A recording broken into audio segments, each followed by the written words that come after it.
Pensaréis que estoy loco, pero se acaba de estrenar el tráiler de La Odisea, la nueva película de Christopher Nolan y Hoyt van Hoytema, y ya se coloca como una de las favoritas para ganar el Oscar a Mejor Dirección de Fotografía. En 2027, es verdad, y tendrá que competir contra grandes películas como Dune Parte 3, que también es una de las favoritas, pero tenemos que hablar de lo que se sabe hasta ahora de la dirección de fotografía de La Odisea, porque puede suponer un antes y un después, sobre todo respecto a la revolución técnica. ¡Vamos para allá!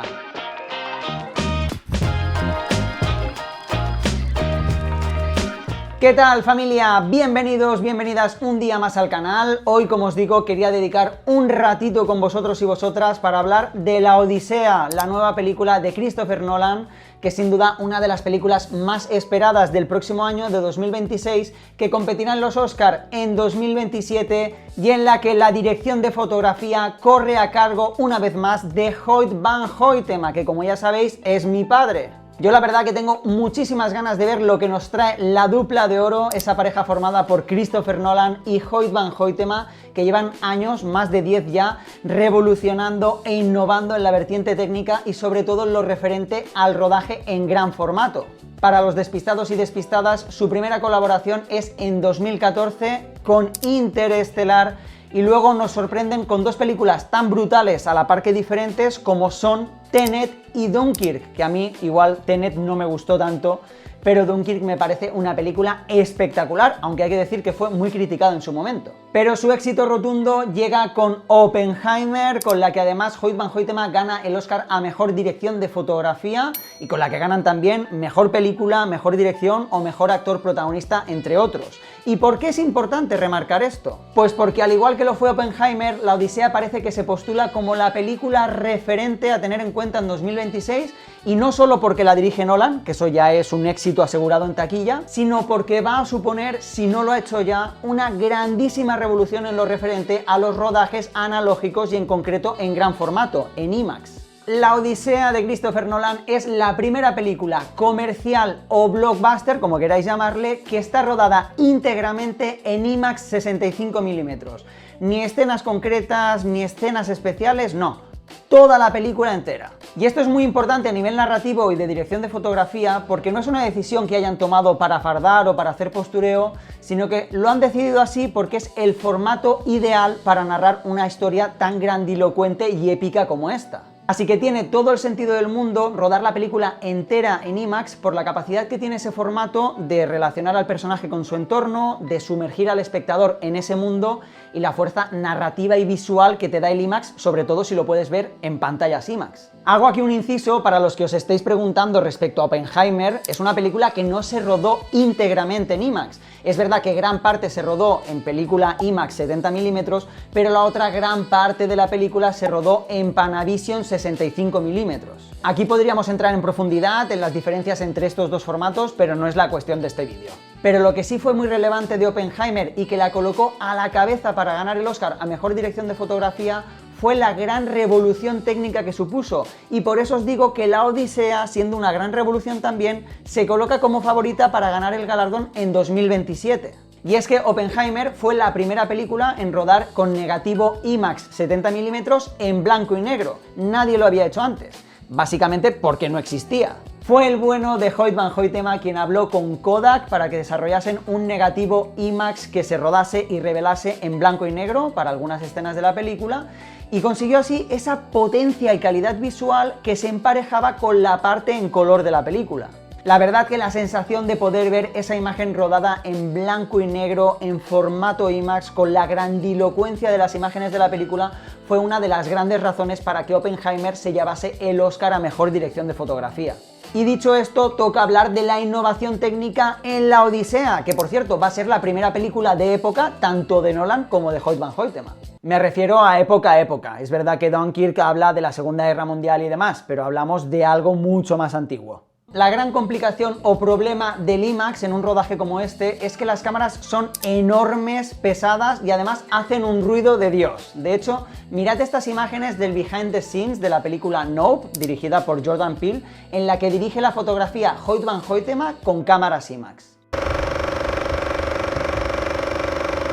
Ese ruido hace imposible rodar diálogos y capturarlos en sonido directo, y es por eso que el IMAX se suele reservar para escenas de acción y no para conversaciones. Y aquí es donde viene lo verdaderamente revolucionario de la Odisea, y es que si quieres rodar toda la película con cámaras IMAX, tienes que rodar primeros planos en los que hay diálogo y tienes que solventar ese problema del ruido histórico que han tenido las cámaras IMAX. Pues con el empuje de Hoyt van Hoytema y Christopher Nolan se ha desarrollado el Blimp, una carcasa que cubre la cámara IMAX que amortigua todo el sonido que hace, de manera que se puede rodar incluso primeros planos con la cámara muy cerca de la cara de los actores, habiendo diálogos y capturando de forma limpia los diálogos en la película. Se ha dicho que los actores pueden incluso susurrar teniendo la cámara muy cerca, así que la capacidad que tiene el Blimp para insonorizar la cámara tiene que ser tremenda porque el ruido, como ya habéis visto, es brutal. Puede parecer una tontería, pero esto cambia radicalmente el lenguaje del IMAX, que no solo han innovado en eso, sino que también para agilizar el rodaje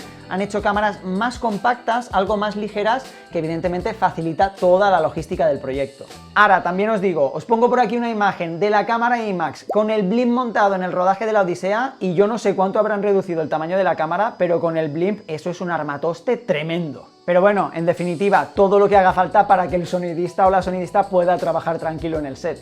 Todo esto quizá a un público medio le pueda parecer una tontería y podáis pensar que esto no tiene ningún tipo de concordancia o relevancia de cara a los Oscar, pero son este tipo de innovaciones las que hacen que el cine avance, que la logística del cine vaya hacia adelante. Y aunque pueda parecer una tontería, esto siempre ha tenido una correspondencia directa con los premios técnicos, como ya vimos en 2013 con la película Gravity de Emmanuel Lubezki, donde la revolución técnica y de efectos que tuvieron fue clave para ganar el Oscar a Mejor Dirección de Fotografía. Pero cuidado, que a nivel narrativo también podemos sacar algunas conclusiones clave del uso del formato. El IMAX con esas caras enormes nos proporciona una intimidad extrema con los personajes que conecta al espectador tremendamente con ellos, y eso sin olvidar la épica de la acción y los paisajes que serán seguro uno de los grandes alicientes de la película, porque de hecho ya lo hemos visto en el tráiler. Y dejadme hablaros ahora de otra de las grandes curiosidades técnicas de las que se han hecho eco los medios, que tiene que ver con el tremendo gasto de negativo de la película. Porque claro, rodar toda una película en IMAX es un gasto de mucho celuloide. 91 días de rodaje en los que han gastado ni más ni menos que 610 kilómetros de negativo IMAX. Eso significa que si estiramos todo el negativo que han gastado, podríamos viajar de Barcelona a Madrid o Bilbao. Bueno, podéis viajar donde queráis con esos 610 kilómetros, según donde estéis. De hecho, este rollo que os estoy enseñando es de película de 35 milímetros, evidentemente mucho más pequeña que lo que sería un rollo de IMAX de 65 milímetros o de 70. Y para que os hagáis una idea, en este rollo hay concretamente 122 metros, así que imaginaos lo que ocupa un rollo de película IMAX. A muchos y muchas de vosotras os interesa sobre todo la parte económica y seguro que os estáis preguntando, oye Uri, ¿pero qué cantidad de pasta han tenido que pagar para conseguir tanto celuloide?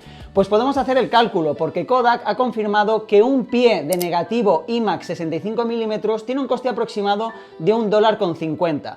Esos 610 kilómetros equivalen más o menos a 2 millones de pies, por lo tanto, si hacemos el cálculo, sale que se han gastado 3 millones en celuloide. Que eso es una raspilla si tenemos en cuenta el presupuesto total de la película, que sube a aproximadamente 250 millones de dólares. Y ya son 150 más de lo que gastaron en Oppenheimer, que solo costó 100 millones. Bueno, solo costó 100 millones, ya me entendéis. Pero dejando a un lado los números, porque no son el tema de este vídeo, el gran reto no es el dinero, sino la logística, la precisión y el ritmo que supone rodar toda una película como esta en IMAX, y que es algo que estoy convencido de que va a pesar y mucho en los Oscar.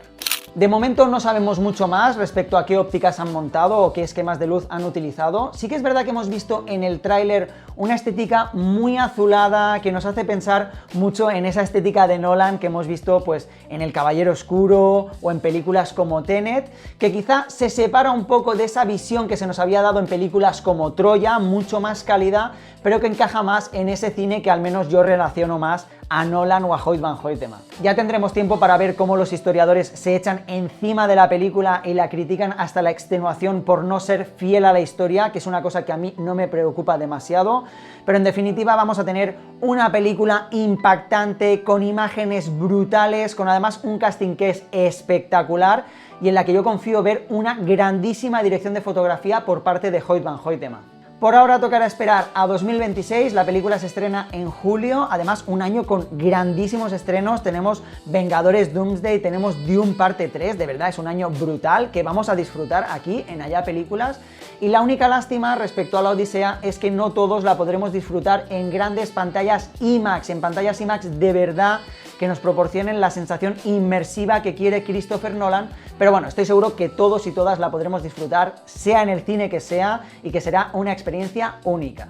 Así que déjame en comentarios qué esperas de la película, si te entusiasma lo que hemos visto en el tráiler y si crees que puede estar entre las favoritas para ganar el Oscar a Mejor Dirección de Fotografía, que Hoyt van Hoytema ya se va mereciendo alguno más. Recuerda dejar un like en el vídeo si te ha gustado, compártelo con tus amigos y amigas y suscríbete al canal si no lo has hecho todavía porque me ayudas muchísimo en esta aventura. Así que nada, nos vemos muy pronto aquí en Allá Películas con más contenido sobre dirección de fotografía. ¡Chao, chao!